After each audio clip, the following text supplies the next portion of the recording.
Hello all and welcome. I have just finished playing single-player campaign of Crysis 3 on Xbox, and I am going to share my experience with the game. Unfortunately, the first thing I'm going to have to say is that I have encountered numerous bugs while playing this title. The most noticeable bug disabled all of my guns and left me helpless. It was not even fixed by quitting and resuming the game. I had to either restart the whole level or try to finish it without being able to kill anything. Other times, upgrade menus refused to open and my powers didn't activate. Difficulty achievement also stayed locked. This is mentioned first as it was a big pain and did distract from the gameplay considerably. That said, let us focus on gameplay. Crysis is a first-person shooter that spices things up with superhero powers that come from character upgrade tree. This is what distinguishes this game from all other shooters. First of your character's superhero powers enable him to sling large objects at the environment with his strength. Then there is the second mode that turns your character nearly invincible and lets him soak up additional damage. The last mode is stealth. It enables you to play with your food and have a close and personal encounters with enemy backsides. You also are able to snipe with your bow without leaving the stealth. Guns are varied and customizable and overall are great. Using your abilities and figuring out new ways to dispatch enemies is fun and plays awesome. There is, however, a big snag with gameplay, and that is level design. As a gauging point, I'm going to have to say here that I have loved Crysis 2. I thought that game featured near perfect pacing and had levels that gave player a choice how to approach each skirmish, with either stealth, sniping, or close and personal combat.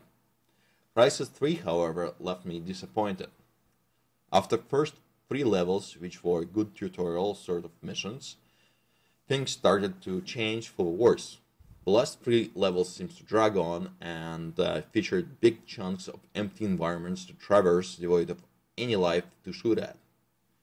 There was also a chunk of level that disabled all of my powers and took away most of my guns, turning shooter into a puzzle sort of thing. All the while, the game only features 7 single-player levels in total. The few bosses that are in the game left me with a bad taste in my mouth, and instead of shooting them with guns until dead, as in my opinion should be in any shooter game, they featured gimmicks to perform instead. The story is a snooze fest. There are, however, some well-written characters and decent voice acting.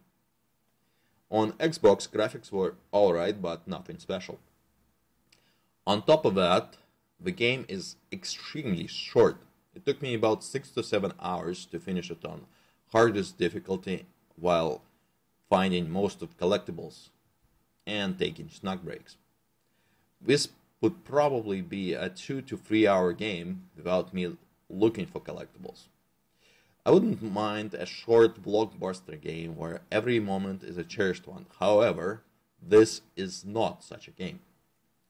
In closing, all of the above taken into account, I would have to say that this is an average shooter because it still does have some enjoyable moments, but too far in between and too few of them to count.